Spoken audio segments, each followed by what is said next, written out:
Welcome back to another episode of Words of the Wise. Today I have Chief Willingham from Lone Star College PD. He has 34 years experience in law enforcement, 18 years experience as a chief. So I am really looking forward to this conversation and sharing his wealth of knowledge with everyone today. So welcome to the show, Chief Willingham. Thank you so much for being here. Thanks for having me, Paige. I Of course. Okay, so we talked a little bit offline about this, but I don't know if I've ever met a chief who has been in this position, in this role for that long. Can you maybe just give a little bit of your background, how you got started in law enforcement, and how you got that chief role so early? It seems like you got it so early in your career to be in here for 18 years. Yeah, I'm not that old. I just turned 57. I started back, I was sworn in when I was 24 after completing the police academy with the University of Texas system. So I've been in some sort of higher ed genre for my entire career. The University of Texas campuses that I work were medical campuses, so there was a lot of hospital and medical safety type of environment there. Mhm. And I stayed there for a little over 16 years and rose to the rank of lieutenant. And while I was there, I had been mentored by one of my supervisors, and they thought that I would might want to consider being a department lead head at one time. And so there was a job in the Houston area at a small 4-year school that I thought, well, why not? It'd be great if I get an interview, I could at least get the experience of what a chief's interview would be like. Right. Uh, so I applied, and it was the University of Houston Clear Lake campus, so school of about 9,000 students, a 4-year school. And so I thought, okay, we'll see what happens. Well, sure enough, I got invited for an interview, and anybody that knows me knows that I don't do anything half A. So I prepared and did all the things, read books about how to present myself, and then try to merge that with who I am as a person. And I went in with the real uh, the goal of don't pretend to be anybody else, be you, because you don't want them. I don't want to be disappoint them if I get hired and then they go, well, that's not the person we hired. And if it is, it is. But honestly, I didn't expect it. I mean, I was 39, Yeah. just turned 39, and I just did not think that it was going to happen. And then one thing led to another. There's a real connection with the community there and with the hiring manager there. And one thing led to another. And I realized that I remember the day when I found out from my neighbors that they were doing a background on me. And I turned to my wife and I said, I, what have I done? I think I might get this job because I was very happy at where I was at the University of Texas at Houston. Right. Uh, Great department. So I ended up with that job, and it was a little more than I thought it would be, even though it was a much smaller school and a much smaller police force. Where I came from, we had 300 personnel. This one, we only had like 28 or 30, but it was a definite, being, I guess, where the buck stops, was a definite education at the beginning. Uh, and it was, as described to me, a reclamation project. So fortunately, uh, I had a great deal of structure at the University of Texas at Houston, great mentors, and an agency that just really knew how to do things. They were nationally accredited. I was involved in that process during my career there. So rebuilt that department, and I was there for 8 years. However, I never moved. Mm. And so one thing I did not anticipate, I was thinking, what's a commute? Well, when you have to drive 60 miles both ways through the city of Houston to the other side, Yeah. you're going to be in rush hour traffic at some point on both sides of your commute. And so I did not anticipate the difficulty of a 2 hour or hour and a half minimum commute, usually two. And so that did put a strain. I didn't get to see my family much, particularly in the evenings. So when Lone Star College System had an advertisement for a job, even though I really enjoyed working at UH system, uh, literally the office. I mean, the district operates where I live. Lone Star College is a very big district Mhm. school. So when you talk community colleges, junior colleges, it's not what you think. We're the third largest in the United States. We have over 90,000 students Wow. spread over 23 campuses and 14 that covers like a 1,400 square mile footprint in northern Houston, northern Harris County, Montgomery County. But fortunately, my office would literally be 10 minutes from my house. So talk about getting a whole bunch of time back. Yeah. It was fantastic, and what it really was interesting here is that they had some things they needed to work out as far as the police department was concerned. But boy, they were loaded with talent. I Mhm. think it was underused talent. They were loaded with talent. So I'm proud to say even today that after 10 years here, which we're celebrating in August, my senior staff, at least all the four members of my senior staff, which count eight, there's eight, all of them were already employed here when I got there. Maybe not in the roles, maybe not promoted or what have you, but they all were already here just to kind of show you the level of talent that was already in the organization. Yeah. And so that's kind of how I got to where I am. And this is a great place. I do what I talk about here is my opinions, not the colleges or represent that of the police department per se. But I will say that Lone Star College is a very, very uh, strong uh, educating power in this part of the state.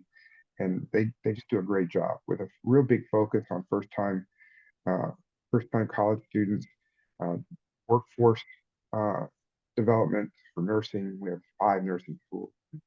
Do everything from HVAC training to certifications with Microsoft and data centers to automotive to truck driving schools to cosmetology. I mean, we cover the whole gambit. So it's a great school that also does a lot of dual credit work and also prepares our students to go on to four-year schools. But we also offer now four-year degrees ourselves. So some folks can get their bachelor's degree here. So it's pretty cool. My daughter got to go to school here for 2 years. My first 2 years here, she was going to school here, Awesome. and they did a great job preparing her. She was not a very good student coming in. She left on the president's honor roll, and she ended up with a transfer, full ride transfer scholarship to Texas A&M. So Um, to say it, I cannot understate or overstate how impressed I am with this institution and what they do for and what they've done for my family. So, I had to plug them because I love yeah. it. No, Yeah, I love that. And I love the story of taking a shot and having this mentality of like, you know what? Like, even if I don't get it, it's a learning experience for me to be able to grow. And I wrote down a few things. It's like take the shot, be bold, be authentic, but also be prepared. And yeah, because you were all of those things, because you had the courage to take a chance, even though you're like, I don't know if I'm going to get this or not, but you had the courage to do that. You were emboldened to do that. But you said, I'm going to be me. I'm not going to pretend to be anybody else. I'm going to be authentically me, but I'm also going to prepare as much as I can for this opportunity. And because you did all of those things, you were rewarded that opportunity. And so I think that that is an incredible story for anyone who's listening and something that I wish I would have done more of in my life. I think that I was so afraid of failure that there were so many shots I didn't take. And then I realized that the only failure is not taking the shot. Like yeah, you got to go, you got to try it, you got to go for it sometimes, and take the chance. And it, at the very, very least, is an opportunity to learn and to grow. So I love that story. I think that that's great. You said a few times that you had mentors, that you had some yes, people who were mentoring you throughout your career and encouraging you to, take the chance and to strive to be in leadership. What was maybe like one lesson or a piece of advice or something that you learned from them in the context of leadership? Was there anything that they passed on to sure. you that you were like, this is just really instrumental? So I had some more formal mentors, and then I had some that I just people that I worked with, worked around, that just taught me nuggets along the way. My biggest mentor, he's since passed, but was my he was my he actually was the guy that recruited me. He was a recruiting sergeant when I first started in the business, but he promoted ahead of me throughout the time. So he became a lieutenant, then a captain, and eventually the deputy chief. And then later on, after I left and became a chief, he left and became a chief also, and we stayed in touch. And we both had long commutes, so our commutes were often conversations with each other, and it actually turned from a mentorship to a solid friendship as well. But what he taught me was the value of constant education and learning about my craft, Mm. and not being not settling on a certain level of knowledge. That the journey that is never ending. There's no way to achieve perfection. So there's no way to hit a point where you're done.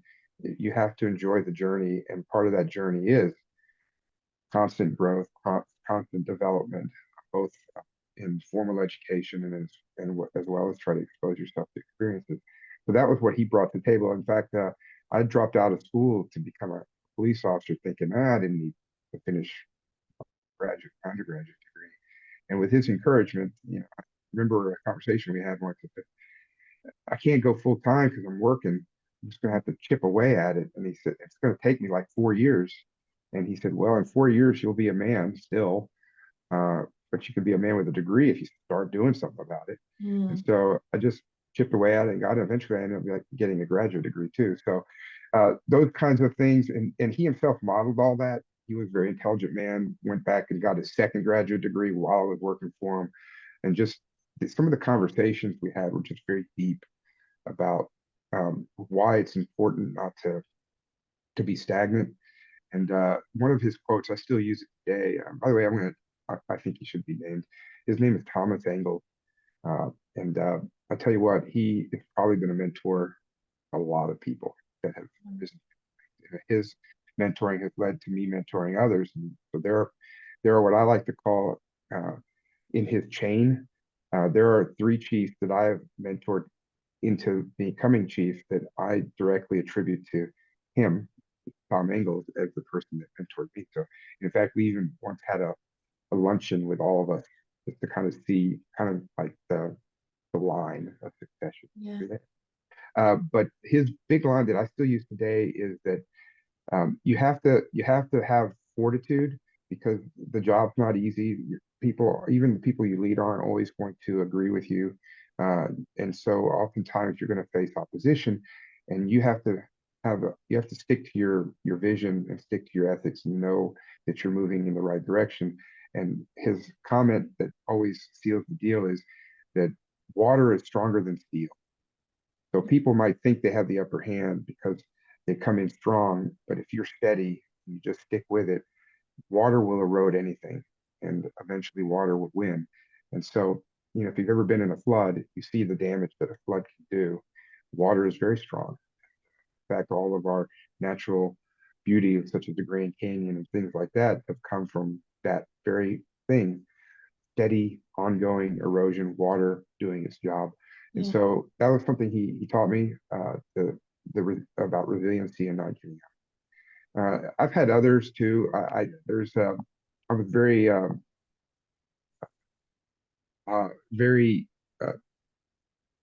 achievement oriented, Mm. wanting to hit goals and do them.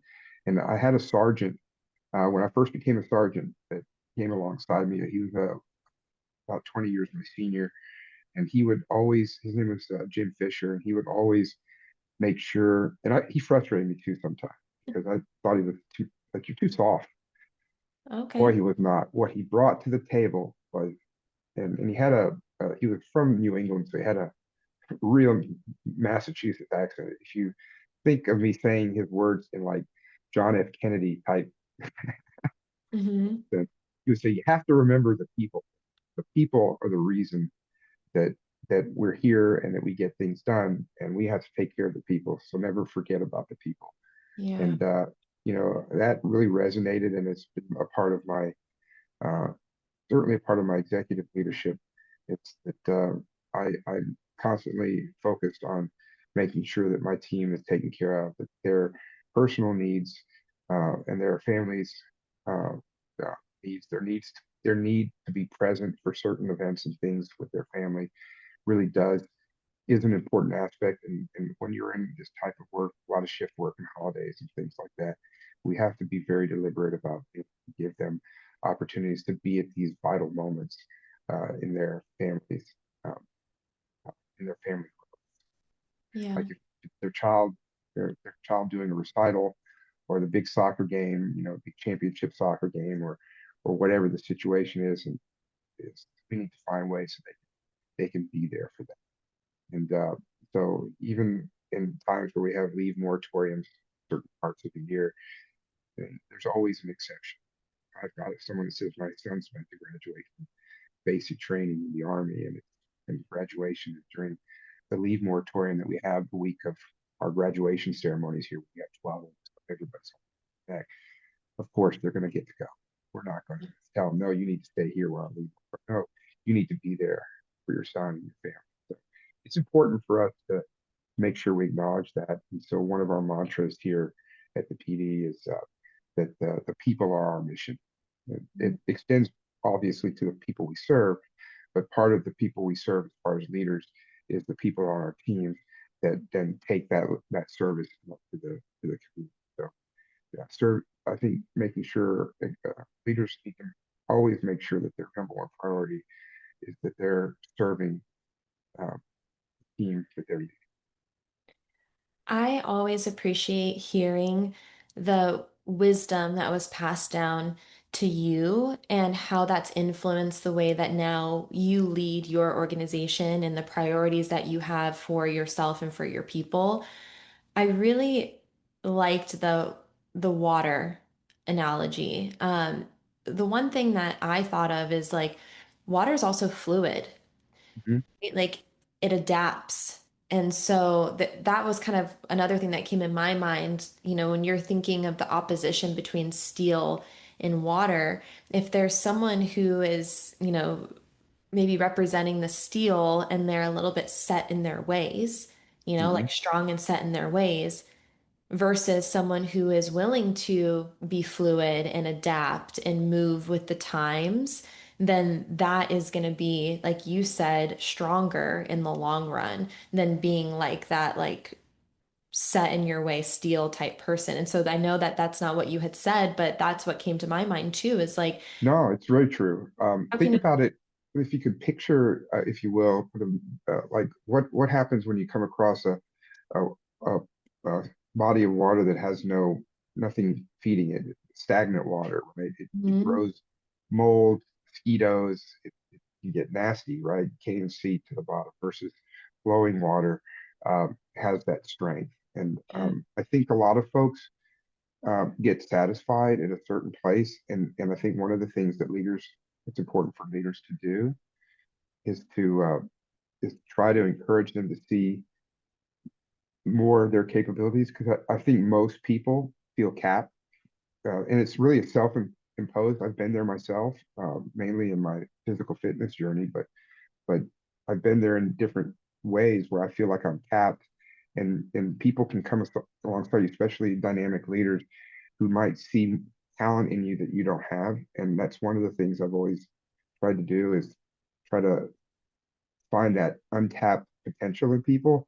Yeah. I think trying to help people reach the best part of themselves is I think the ultimate goal, and Yeah. it's really what jazzes me anyway. So even if I know of an officer that maybe they're working towards something, some sort of degree or process in order they can do something different with their life outside of law enforcement, I want to encourage them to do that. Like, and some of my favorite stories are folks that have been going back to school. Maybe I know of one. She went back. She was a single mom. She wanted to be an accountant all her life. She went back to school and she was taking night school to um, get her accounting degree, and then she eventually got her CPA. Before she left, that was her goal, and we were able to support her even when certain classes were popping up where they only offered it one time at a certain time. We'd work her schedule around it so she can get there. Sure Yeah. enough, she's now an executive at Price Waterhouse, probably making more money than most of the people in my department combined. But you know what? When she was working for us, when she was there, she was there. She was present. All I asked her was, just give me everything you've got when you're here, and we're going to support you. I don't care if that means you're not going to be a member of the department at some point. Uh, the fact that we're part of that journey is an honor for us to actually take part. So those Yeah. kind of things that I enjoy seeing and doing. I love seeing people reach their goals and their potential. And sometimes we have to drag it out of them. I mean, I've had folks that like told me that they couldn't do what they think that I do. You know, if I see that they have potential to be a chief, and like, well, you don't do it the way I do it. Take pieces that I share, and then you put your own stamp to it. But you have capabilities that I see, and you have skill sets that I don't have. So Yeah. I think every individual has a certain level of potential. They just have to be willing pull it out, and we have to create an environment where they feel safe. Mhm. That stumbling is okay. That making a mistake is safe, and that they can grow through those mistakes because we've all had them, whether we admit them or not. We all have those times where we fail. And we all have weaknesses. So I think that's a key component of leadership if you want to make it dynamic and you want people to grow. I agree with you. And, I think that we've all had moments in our lives of complacency. And to your point of that like stagnation, I think that you have to one want it for yourself. You have to want to grow and want to do those things. But I think it's really beneficial when you have people in your circle who are calling you out a little bit, like out of love, where, Absolutely. hey, like I'm noticing that you are just kind of sitting here stagnant, and I think you have so much more to give and so much more to learn. And, we're going to be supportive of that and we want to uplift you. And I think that when you feel like you have reached the pinnacle, it's a little bit of a disservice to yourself to not understand that there is, like you said, there's never that like end destination, there's never perfection, and there's always more to learn and to do. And there's different phases in your life where things are going to look different. And I know that this is maybe a little bit controversial, but hang with me for a minute because for me personally, and this is my opinion, the word contentment is the same as stagnation to me. Now let me like kind of expand on that. I think that you can feel content in moments, and I think it's really good to be content with a meal, a moment, a book, a vacation. Like there's those moments where you're like, wow, this like I feel just so content right now in this moment. But to have an underlining like I am just content with where I am, to me is the same as stagnation. And so having people in your circle, but then also having self-motivation to understand that there is more room to grow and to develop yourself. And I think that one thing that you said that resonated with me was, you if you want to be the best partner, best leader, best father, mother, partner, whatever that is, then you have to be willing to maybe do what other people aren't willing to do. There's always going to be like for me in my career, I remember like when early on where I was like I want to be the absolute best in this position. Like, I want to be the wealth of knowledge. Like, I want to be the expert that people come to in these certain areas. And I remember like the things that I did that other people were not willing to do, the hours, the education, like, like you said, like sometimes it's night school, sometimes it's, you're not sitting on the couch watching TV. You're like sitting there trying to develop yourself. And so I think sometimes it's like if you want that end goal, then what are the steps that you have to take to get there? And usually it's going to be above and beyond what other people are willing Mhm. to do. Yeah. People don't, even when people like to say that something was, they got lucky or fortunate, like there's preparation that goes into play. So, Percent. if you have to be in that mindset, continually trying to develop yourself. And I think I can argue also that it's okay to be content as long as you understand that contentment is a temporary thing or and a thing that has to continue to work on. If you want to, for example, if I'm content with my marriage, but that does not mean I don't continue to work on it. Mm. Still date my wife actively. I still know that there are areas that she's better than I'm at. I need to be better at. Still, Yeah. have to grow as a spouse every day. Doesn't mean I'm not happy with where I am now with my Right. wife, but I also know that that everything in life is, if you put your stick in the ground, your flag in the ground, and say, "This is it. I have arrived," then that arrival won't last long because you'll be passed up, Yeah. right? So in the same as I think of that in everything I do. So yes, I'm content in my marriage, but if I decide that this is it, this is where I'm going to stay with it, I don't need to do much more. I don't need to keep working on it. Then eventually that marriage can have a huge potential of growing stale. So Yeah. I and the same thing works with the job. If you're working in a position in a job in public safety where it's constantly changing and evolving, I think if I put my flag in the sand when I first became a chief in 2007, said I have arrived. I have nothing else I need to do. Yeah. 18 years is a lot has changed. So, And I agree with you. My wife sometimes laughs at me because she goes, "Don't you ever enjoy the moment?" I go, "Yeah, I did for about 10 minutes, and time to keep working. The moment's over." no, I I say that in tongue in cheek, but right. she says, "You need to stop and smell the roses," and I'm like, "Okay, what's next?" Yep. And I think that goes with like the type A personality too of like Sure, let's sure. go. But no, I completely agree with you, and I think that you said that perfect of like if you put the stick in the sand and you're like, yep, that's it, then there is opportunity for people to pass you up or for things Yep. to become stagnant. Where and who you learn from, you can learn from anybody. I mean, I learn from people that are in my chain of command. Look, I haven't done traffic stops for years, right? If I'm out and I need to do a traffic stop, I'm probably and someone one of the officers comes by to give me a hand because when the chief does something, everyone wants to come and give you a hand. Mhm. Then I'm open to like, all right, I might need your help on how to fill out this citation because I haven't done one of these in a bit, right? I'm okay with learning from these folks that do this and they've become very good at it. You also, I mean, as a chief, you work for civilians too, always.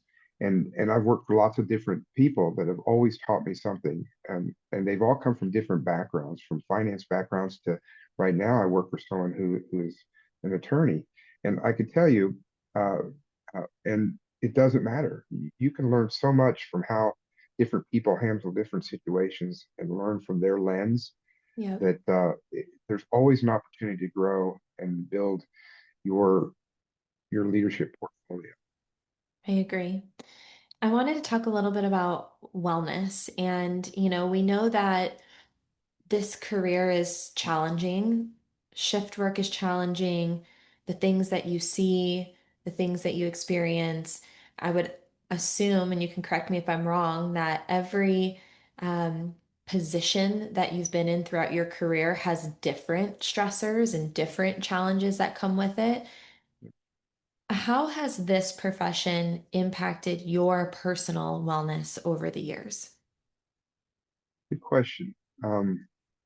So even though I've been in a higher ed genre, so obviously, if you're working, a large urban city in the middle of an urban area, you're probably going to see more frequent things. But I think in every law enforcement uh, job, you see things that can be disturbing or difficult. People perhaps you have to arrest somebody that you wish you didn't have to. Or you're with people on their worst days, kind of thing. And at each level, there's different stressors. At the administrative level, you're always trying to figure out how to afford things, how to take what your finite budget does and make the most of it. But then you also have to deal with that balance of meeting community needs and as well as your personnel's needs and training your personnel and holding your personnel accountable. And sometimes That's more difficult than at other times.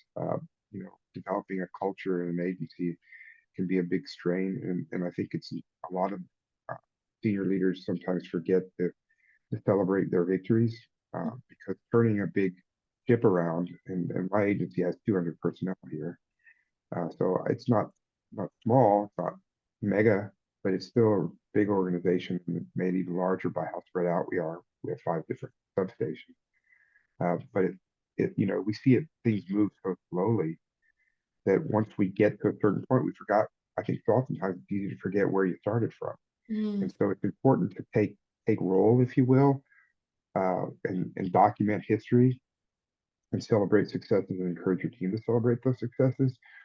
Um, because I think it's easy to forget where you came from, yeah. progress you've made. And so that in and of itself is a stressor. Um, Obviously, when attempts to reclaim personnel uh, working, those that is my stressor. I, terminating someone literally as I think about the process and all that as I go into that decision making process. I personally get physically ill, and because I understand that it's a job I have to do because I have to protect my agency and others that work here in the public. But at the same time, I also know their families. I know this is going to impact them personally. That is a huge stressor. And then if you lose office, that's a stressor. I've in the course of 18 years, I've had 10 active duty personnel pass away, uh, 2 of them from suicide, one in the line of duty, and then 7 others from various illnesses. And I've had to be at that doorstep there with their families, giving them the news, walking through all the various processes, through the funerals, and through the post funeral support. So that is extremely stressful as well. Um, and then communicating with them as long as they want you to be a part of their post uh, you know, life after they've gone. So it's this responsibility that you never give up until they're ready for you not to be a part of it. Yeah. So I think to be kind of cognizant of other stressors that like my personnel have on the line, they deal with, just recently, as early as yesterday, there's a guy on one of our campuses that is a visitor, but he thinks he can walk around and try to berate my officers as they're patrolling, screaming and yelling at them, and trying to bait them into a confrontation. Look, the officers didn't take the bait. Great job, but there is still an internal stress. Why would someone do that, right? Why do I have to deal with it? To As I mentioned before, I mean, I have talked to officers who have had issues with their spouse doesn't want them to work night shift, but that's the shift they're on right now. They want them to be at home and they're angry. And create there's this conflict at home that they want to please their spouse, but they have responsibility, right? Or they're working the holiday, and so there are things that we can do to kind of soften that. I know Christmas Day is a big one. We have a lot of people that work on Christmas Day, some that have families. I'm proud of my staff because a lot of the folks that have kids that are grown volunteer to work that Christmas Day specifically so that they're the folks with younger children home. But I'm making a point. I've worked Christmas Day throughout my chief career, and we have a tradition here that since so spread out, Chief's cookie run, where my daughter makes homemade cookies. She wraps them up, puts a little note on them, and then my wife and I go on an all-day delivery bin because it takes a while to get around to all of our campuses, and we deliver cookies, good cheer, chat with the officers, just let them know we're here for them and thank them for the fact that they're working this big family holiday. So these are the kind of things, little things that we can do to support them, but it still offers that stress, right?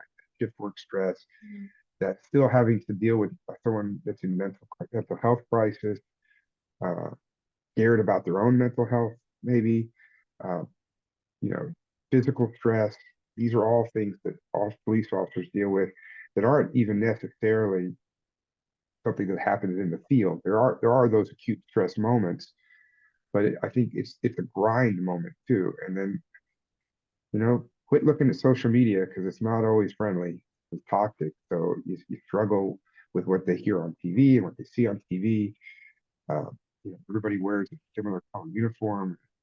We get roped in with something that's horrible that's happened in another jurisdiction, and then that question or people judge them based on. So I think it's a difficult profession right now, especially Yeah. uh, to develop a career in, and I think that adds to the stress, and then people cope with it differently. So I know that you said that you've lost officers for various reasons. You said suicide, health challenges. What would you say? Because this is the number one thing that I always hear, and I'm curious to know your opinion or what you would say to someone who says, I don't have the time to prioritize my health and my wellness. I've been guilty of that. So I mean, I get it, particularly during my long commute times, right? When I was doing that commute, and I will say that during that 8 years, probably a little bit preceding it too, my physical health got way out of whack. I mean, I was basically picking up fast food on the drive home, so I was hungry, and of course, by the time I got home, I didn't want to do anything. And sometimes I'd even eat again, right? And so I know I shared a picture of it with you, which you're more than welcome to share.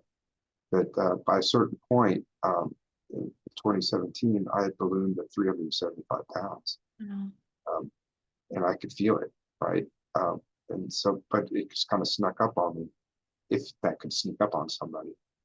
But there was a seminal moment, I think, in 2017, uh, where we had a huge hurricane here, and I had spent a long time working we were building shelters and stuff on the campuses, and we took care of all that quite well. But then I wanted to go out and help in my community, mud out houses and stuff, and I just suddenly realized that I was physically unable to perform that I wouldn't think would be that hard to do. And so that began a change in mindset of what I needed to do, and I need to invest in myself, because at that point I was like 49 years old or something like that. And I wasn't sure I'd make it through my 50s with the way I felt. And so it took a long time. It's actually still ongoing. And and part of that was learning that my stress was being addressed by food. And I wasn't using food for its proper points, which were supposed to be fuel, and rather I was using it to deal with stress, and even some mental health issues, which I'm more than happy to talk about. But over the course of I guess 8 years now, I managed to drop down to, I think I'm 5 pounds from my academy weight now. So I've been this thin a while, which is fantastic. Although I will say that when you're 50 and only 5 pounds from your academy weight, and you look at your academy picture, you're like, yeah, that's the weight seems to be shifted in different places. I'm still thicker than I was when I was in the academy in certain areas, but you're 57. yeah. But I can honestly tell you from that perspective of hiring a nutritionist and learning how to eat, and learning that, and I basically wanted to apply the same things I did in building myself into my role as a chief, into my personal role as healthier, better, uh, better positioned uh, human being, which also would make me a better chief and father and husband. So, and then it just eventually dawned on me that I'm not setting the example I need to set, just physical, visible example to my team. Mm. How can I ask them to take care of themselves if I'm not taking care of myself. So it was a humbling moment, and honestly, one that even to this day I'm embarrassed about that I let myself get to that point. But it's also one that I've tried to use uh, as an example openly with others that it can be done, and and uh, and how I feel now. I mean, honestly, I feel I haven't felt this good in 30 years, right? So, and I think sharing that road, and it's important, right down to the mental health part of it too, which um, a couple of years ago I decided, about 2 years ago, I decided to be very, very open about my mental health journey with my troops, and I recorded a message, sent out to them all, and and I openly talked to the folks about it. That I dealt with clinical depression in the early 2000s, and it was about to derail everything, and and I was not getting assistance for it. So, with the help of my wife, supporting my wife and my mentor, aforementioned mentor, we I went and addressed it. And to this day, I still take some medications for it, but I also see a therapist on a regular basis, which I think is perfectly fine. And I encourage people to do so. And I encourage people in my own team to take time out if they have a mental health issue that they need to address. Maybe it's one that needs time off. I'm going to support that. And because if you broke your leg and you're in traction, you're going to have to take time off, and you might even have to do physical therapy to recover. Well, your mental health is no different than any physical part of your body.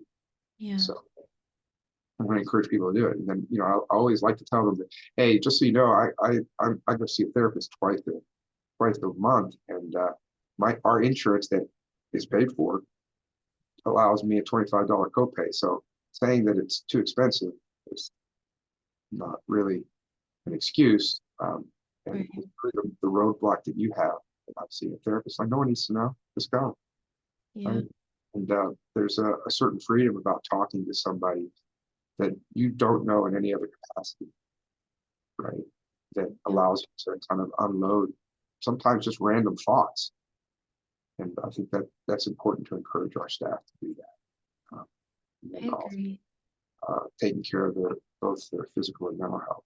So uh, one of the things that we're embarking on this year is trying to develop a full-scale wellness program that encourages what we've identified as five major components to total wellness, and that's your mental health, your physical health, your spiritual health, your psychological health or emotional health, emotional well-being, and then your uh, work-life balance. Wait, did I say financial health in there? Physical health, mental health, emotional. I think I said emotional twice. Physical, mental, spiritual, financial. There it was. There it is. And And life balance.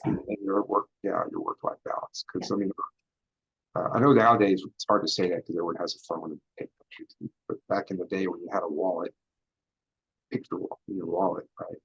Uh, I had someone once tell me, "Open your wallet. You see any pictures of your boss in there?" And I'm like, "No.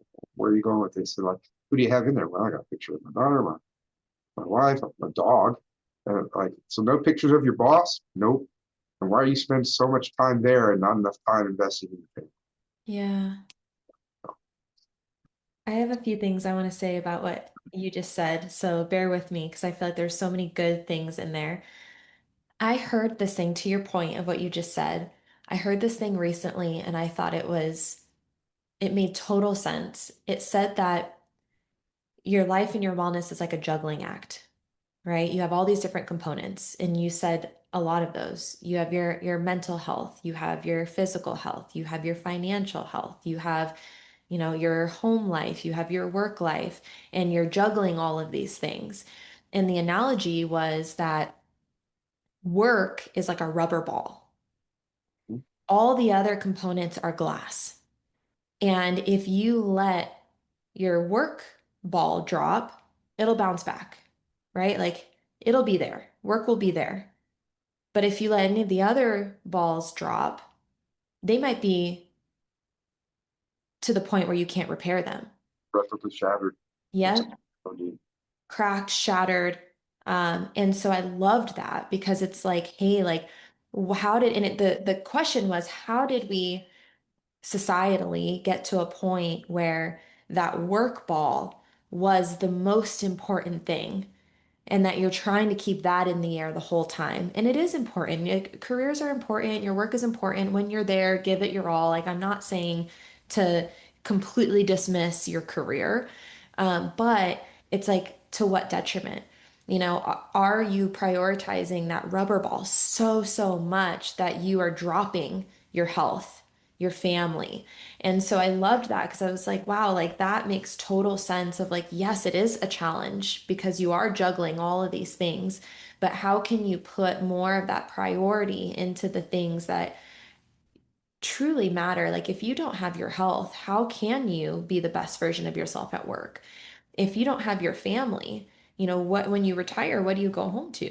And so there's all these things that I think when you put it in that perspective, it's like, how can you put more priority on those glass balls so that when you do get to the end of this career, you have your health intact, you have your family, you have your finances, and so it's not that it's an easy feat, it's still a juggling act, but I liked that a lot.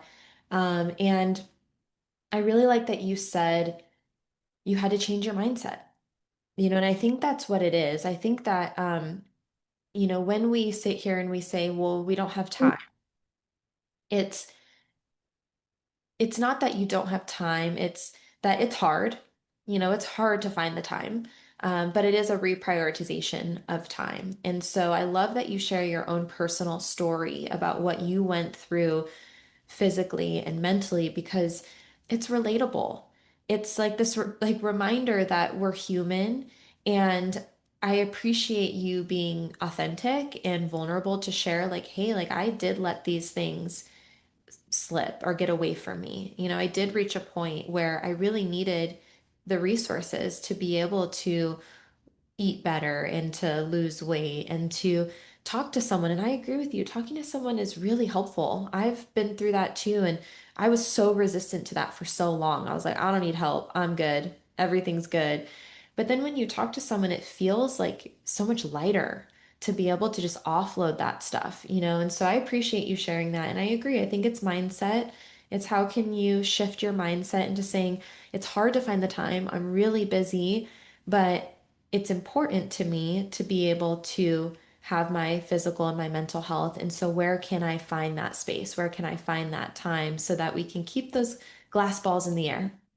And you really can't do it by yourself. Yeah. Uh, I don't think it's possible, especially in the fast-paced world of today and how easy it is with communication. I mean, when I came up as a line officer, right, we didn't have email, right? I mean, you wrote something on a piece of paper, put it in a box for the supervisor or whatever, and then a couple of days later, they might put their answer in your box. I mean, things just ran slower, right? Yeah. Um, and so, it is a fast-paced world, and I think trying to handle it on your own, no matter what, where you are in your career, is a fool's errand because um, for one, you're going to need support of your inner circle, and you need to make sure that you choose your inner circle very wisely.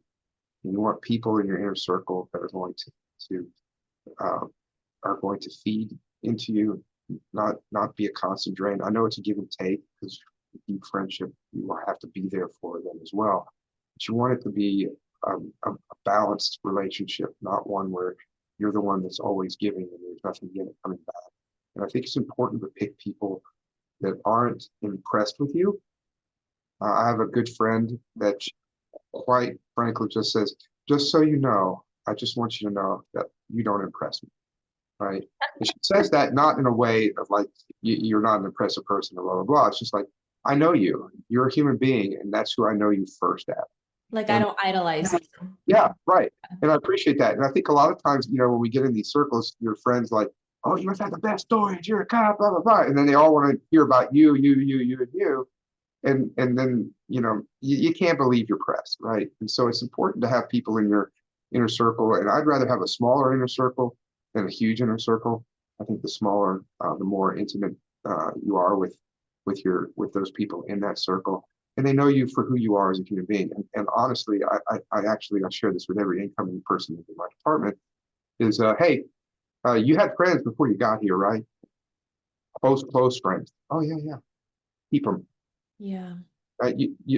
Having people in your inner circle that aren't cops,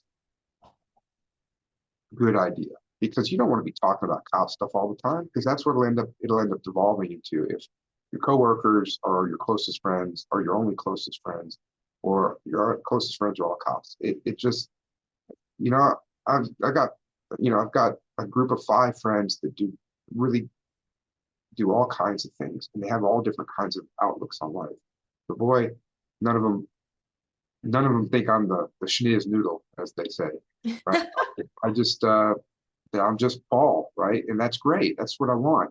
And then, when you're working in your leadership teams, you want people who are going to be willing to uh, speak truth to power and not just be yes people. And so these are important aspects of who you put around yourself to help build you in that realm, right?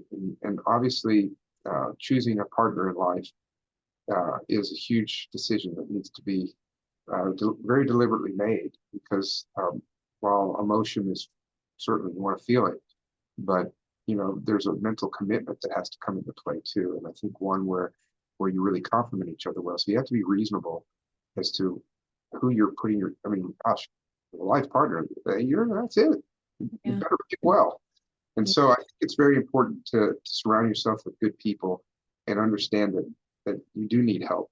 I mean, if you look, I didn't grow up really knowing a lot about food and how food works. My dad was a diabetic, didn't take care of himself even after that. And so, you know, that's what I saw. So then what I need to do, go see a nutritionist to teach me how to handle what food does and all that. Start learning about taking my own initiative to learn about the one-to-one results of certain foods. And, all right, I eat this. How does that make me feel? Not how I want to feel. So, I had to grow that discipline of someone brought a box of donuts and they're sitting in the break room to, oh, I have to take a donut or two. I mean, someone brought it, that would be rude to, yeah, it's nice, and just walk by. It's not even a thing now. And I think those are disciplines we grow, but we don't grow them ourselves. And I think uh, everybody becomes who they are by amalgam of all the people that have come through their lives, good and bad. Yeah. And we have to learn from these people and learn from our experiences. And having people to depend on is how we are strong. I think we're stronger in a community than we are standing by ourselves. And I think the more you rise in the ranks, the harder it is to to be a part of a community, Mm. as you do, I think, sometimes feel isolated. And a lot of times, the only thing making your vision move is you pushing it. You're trying to get people on board, and so you can feel very isolated. So it is important for you to have people outside of your organization that can be a part of your accountability group, a part of your friend group that you can just be. And you mentioned that word authentic. You can be authentic with. I don't want to be the chief when I'm not at work. I want to be Paul, and I want these people to treat me as such. I want to be the goofy guy that I am. I want to be able to laugh and make jokes and also fail, and then have people there that are willing to pick me up. So if there's anything that I can say to the audience in this is that uh, don't isolate yourself, and then be very wise about the people that you pick to be uh, part of your circle. I love those words of wisdom. I think that that's great. And I agree with you. I think you're stronger together as a community. And you do need people in your life that are going to keep you in check a little bit. But I also love that you said, like, I want to be me and I want the ability to fail.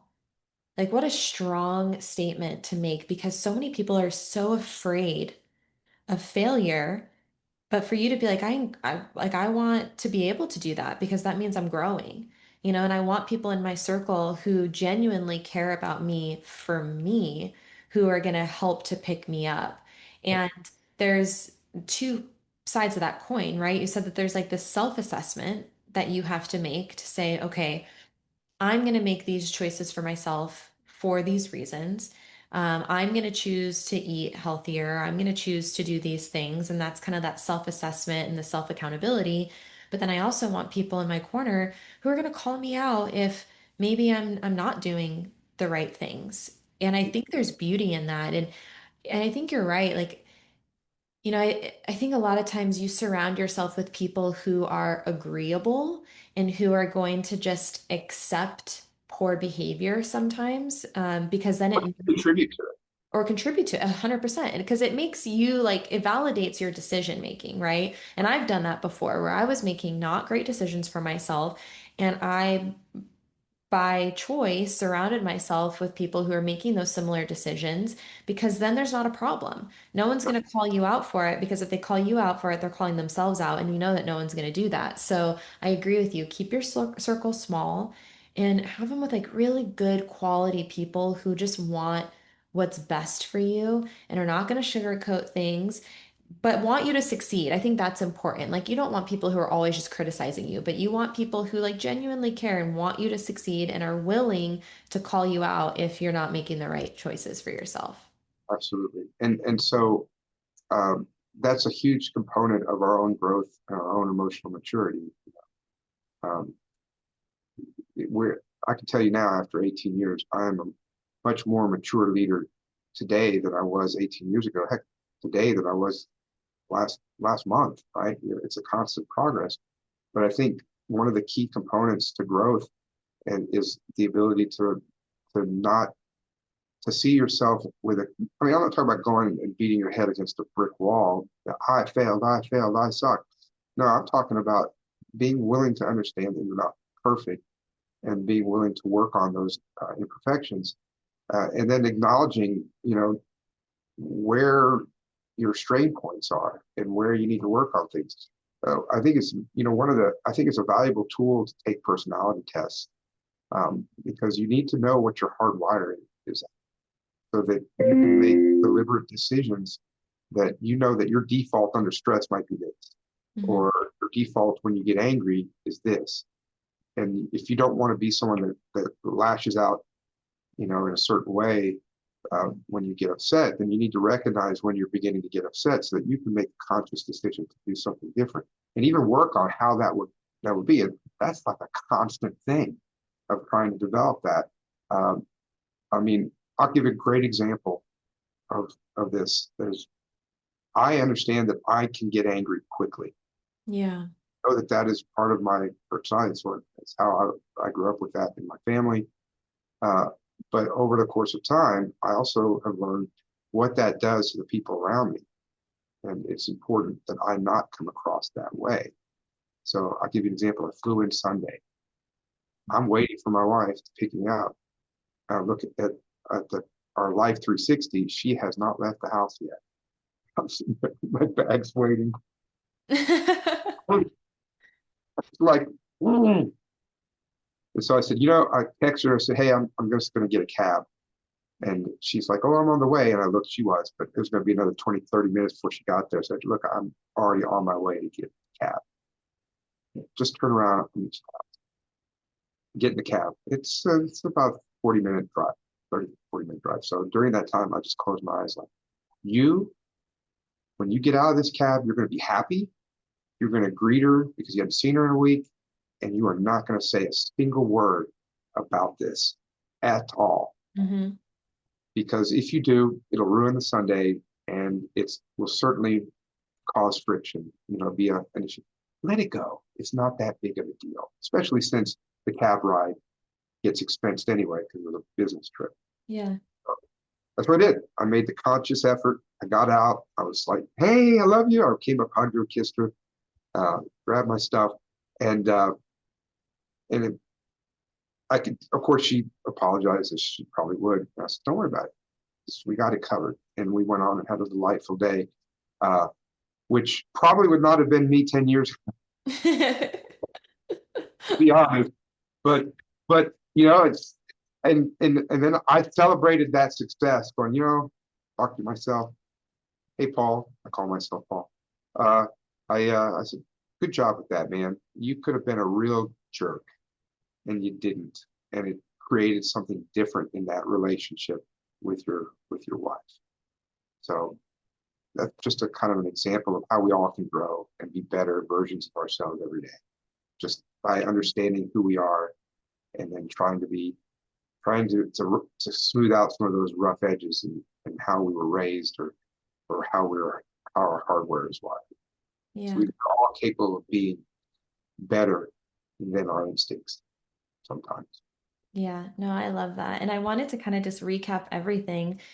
I Sure. know we talked a lot about a lot so far. We talked a lot about leadership. We talked a lot about wellness, having a positive mindset, leading by example, building out a program within your organization that highlights five key components to wellness, physical, mental, financial, spiritual, and home life balance. Sharing shared experiences with each other so that you can build that trust and that safety to take advantage of those resources and to prioritize that for yourself.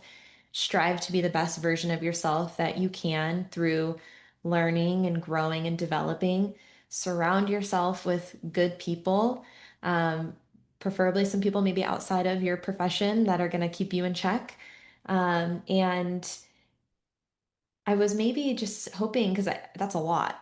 Like I was like, we talked about all this stuff, but I was hoping that maybe you could share any final words of wisdom. Maybe if there's anything we didn't cover, if there's anything we missed. But overall, I feel like we covered a lot and it was great. So I'll let you have the floor of anything else you want to share with either leadership or the younger generation. Well, Paige, thanks. First of all, thanks for this forum. Ever since we got in touch, I started to watch some of your other interviews. That in and of itself has been a wonderful learning experience. And so I think just the constant seeing things through other people's perspectives has been fantastic. And your devotion to wellness, particularly wellness in our industry, I'm very grateful that there are people like you who are willing to do this. I think at the end of the day, we just need to keep plugging away and doing what we're doing. I think the industry is moving forward in a positive direction. I think the current generation of officer, I think, has better grasp of the idea that they want to have a fruitful personal and home life, and we as leaders need to embrace that and encourage that, um, and take time to develop yourself and to encourage others. I'm a big reader. I love to read books on leadership, books on management and organization, things like that. And if I find one that I really like, I'll buy a bunch of them because I like to give them away. And try to encourage others to do the same. Uh, but I think if I can leave one thing behind in this discussion is try every day to kind of find one thing, even if it's just like 10 or 15 minutes, find something that you can learn from every day. And whether it's a podcast, like even on your commute, or one of the things like when I'm driving, my commute is actually short. What is long is when I drive from my office to one of our other campuses. So I'm putting that audio space to use with podcasts and audible books and things like that. Uh, to learning from the people that are already in your life Mm. and taking a view. I think it's hugely important to see how other people see you instead of how you see yourself. Because I think in general we're always the hero of our own story. So it's good to kind of get a guideline from others, and then to surround yourself with people that will speak truth to you and tell you that this is an area that you need to maybe do a little polish on, or Yeah. people who will know how to say it, because I think when you're in a group of trust, I think it's easier, like you mentioned, for folks to share this without being offended. And, and so I think that's an important aspect of it as well. And you're always going to have detractors. And so as you move up in the ranks, one of the things you always have to know is you're not going to be able to make everybody happy. So Mm. striving to do that is just it's an empty goal. I think you need to stay true to your ethics, your vision, uh, develop that vision, and then push forward and try to move your department and make your department every day a little bit better than it was the day before. That's really all I think that people can ask of you. And I'm not under any illusion that there's going to be like a building named after me or something. At best, I might be a dusty picture in some conference room with past chiefs, right? And so I just want to make sure that if there's a legacy to be had, it'll be in the individual relationships that I've had impact on throughout my career, where folks may not even remember any particular thing I did, but maybe they just remember how they felt when I was around, or how I made them, how they felt empowered. That I think would be plenty fine, even if they don't even remember that that's where it came from, that some seed was planted. At the end of the day, that to me would be a career well spent. I love that. Thank you. Thank you for your time. I appreciate you so much, honestly. Thank you for being here, and I truly do wish you and your organization the very best. Page. I look forward to listening to future podcasts as well. If I can ever be of service to you or anyone, uh, please reach out. I'm pretty easy to find. I will. Thank you so much. Thank you.